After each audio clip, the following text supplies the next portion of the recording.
Hey everybody, welcome back to another episode of Earthly Headlines. Today we're going to talk about Iran, more specifically Tehran, which apparently is a lot older than people thought. I thought it was already pretty old, but apparently modern Tehran, the city proper, was only thought to be about 400 years old.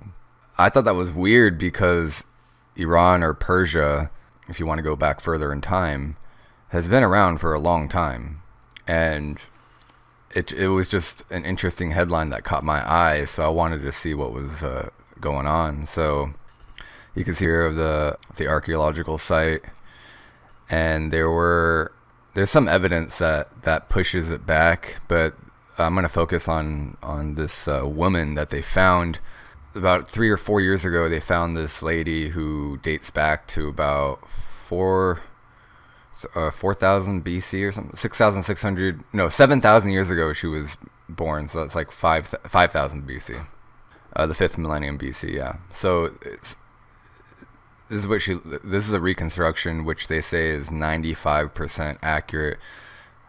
She has like raven hair, black eyes, large lips, so it's a pretty creepy image actually.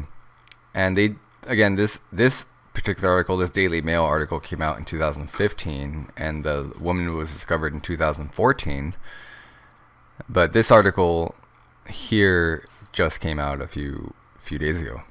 So they discovered this mysterious skeleton of this woman. She was underneath Molavi Street, which was pretty close to the capital. I guess the initial dating was about 7,000 years ago, but then there's this interesting caveat here that they said the assumption was later ruled out by saying that she was only a passenger, not a resident. I don't know what that means. Like, she was a visitor, so she wasn't from Tehran. But that doesn't make any sense because she was there. She died there. So there was some sort of presence there, right? I don't know. That seemed kind of fishy to me. Maybe there's some politics going on, which, you know, part of the reason why I go over these articles is not just for entertainment or anything like that, but to help myself read between the lines of what's printed and what's written down on record, and the actual context of the academia in that part of the country. So I don't know, maybe there's some pushback. Maybe people don't want Tehran to go back that far. But even if it's not exactly the city Tehran, which was part of an even more ancient region which was occupied by people, it just doesn't make any sense that 400 years ago, that's when they settled. That's when people came to Tehran and settled, and before that there was nothing. That doesn't make any sense to me. And she was buried underneath a pretty famous street, so well, anyway, they find there's this other finding which also that was also discovered in 2014. So they found some pottery that was excavated beneath the shop in Tehran, the Grand Bazaar. So this pottery goes back also 7,000 years, and it rewrites the previous notion that the city goes back only 400 years. And here's a good picture of the remains at the archaeological site, and this is the woman here, the Moldavi Street woman. So the majority of the archaeologists from Iran, they thought the Safavids, who were running the country at the time, between 1501 and 1736, they think that's when the earliest settlement of Tehran was. And here's a piece of pottery here. And during that time, it was a time of transition, obviously, and even in 1501. There's thousands and thousands of years of history predating the Safavids, so I just don't understand the whole confusion here. I guess it's just a matter of getting things on record. So there wasn't anything older than 400 years on record in Tehran proper. So let's talk about the Iranian plateau for a second. And for a long time, there was human habitation going on. They found well-documented evidence of human habitation from the deposits, and they excavated a few cave shelters and rock shelters. They're mainly in the Zagros Mountains, which is the natural border in Iran. And as you can see here, Tehran's right here where my cursor is, next to this body of water, and then all of this is the Iranian plateau. It's not as high as the Tibetan plateau, but it's still pretty high, and it makes sense that humans would live in this elevated area for going back thousands of years. And here, if we zoom out, here's Iran right here, and then Tehran would be right here, and then here's the rest of Asia, and then India, and then here's the Himalayas and stuff. So with that visual, you guys can kind of see that, yeah, if people were living here, they'd be living in the caves. Like, there are networks of caves all connected everywhere. Probably a lot that have fell out of use and just been stricken from human memory. In Jordan, it's the same thing. There's this site called Petra. I'm pretty sure you guys have heard of Petra. It's a wonder. It's one of the wonders of the world, right? I think. I'm pretty sure. And within Petra alone, there's tons of caverns and intersecting caves and this whole network. And there's so many mountains here, and there's so many people living around this time. People have passed through, people have come and gone over the years, that it just would be surprising if there weren't any human occupied caves. So these caves and rock shelters that were in this mountain range of western Iran, these dated back 100,000 years ago, 100,000 BC, so middle Paleolithic.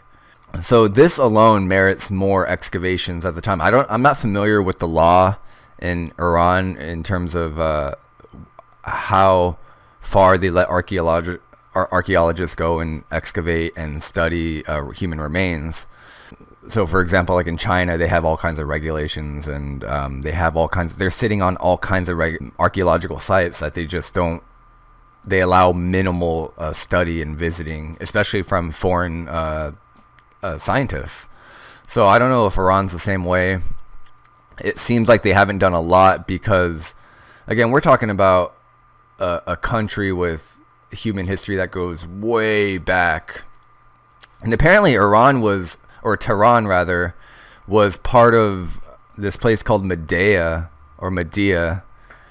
and it was a larger region that included present-day Tehran.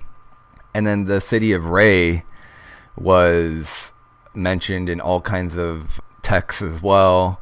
Some people thought that Ray was the birthplace of Zoroaster, of the Zoroastrian religion.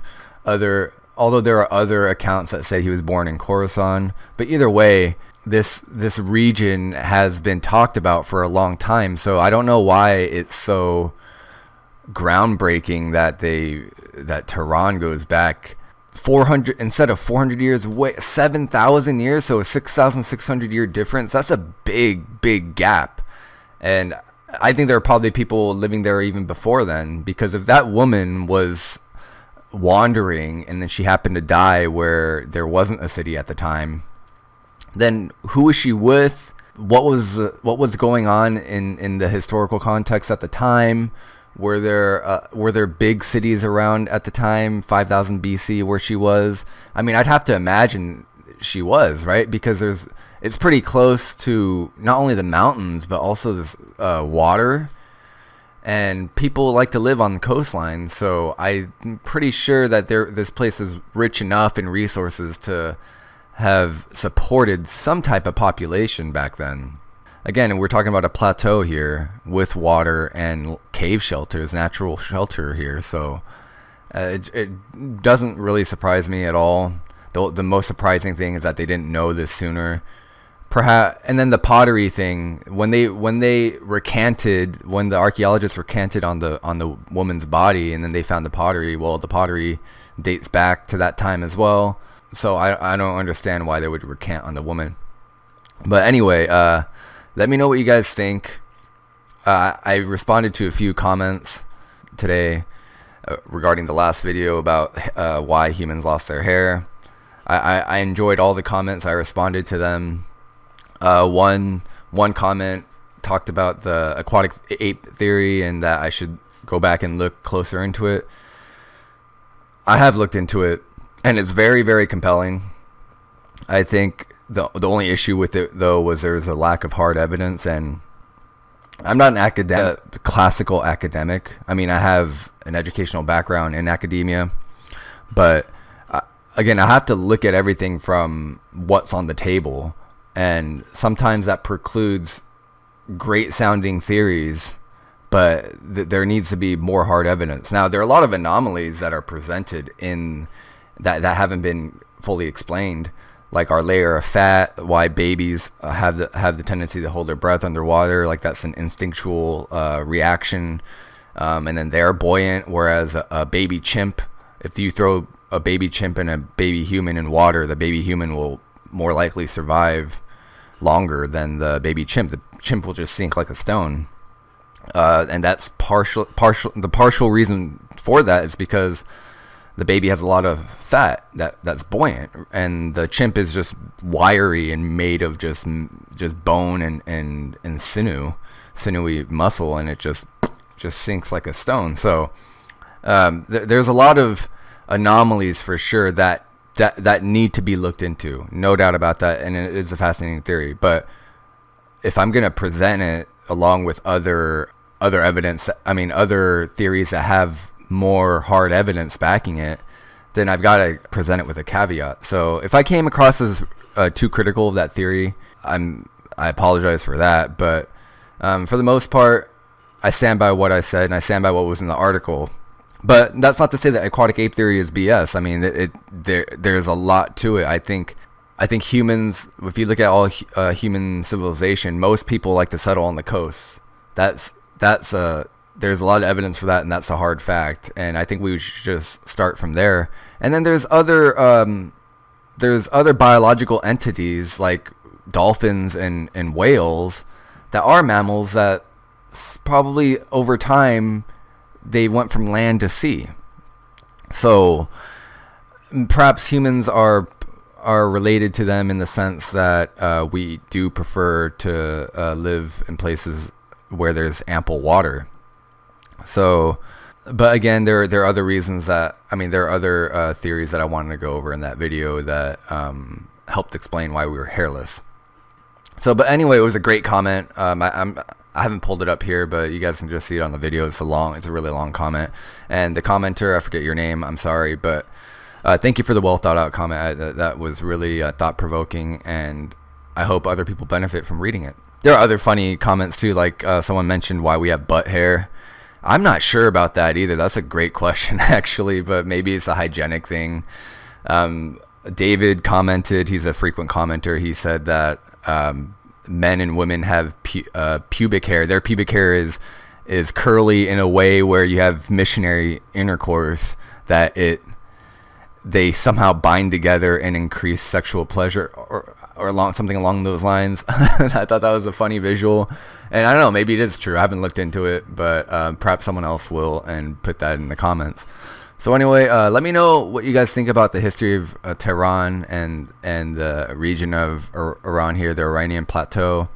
I know a lot about especially Hellenistic Greece and how Alexander conquered basically all these lands, but my knowledge of Iran kind of stops around 5000 BC or so, around the time that this woman was living. And I'm not sure what else was going on in this region at the time. So if you guys could enlighten me, if you have real knowledge and not just some speculations, I would love to hear about it. So I'll see you guys tomorrow, and leave me some comments. I love reading them.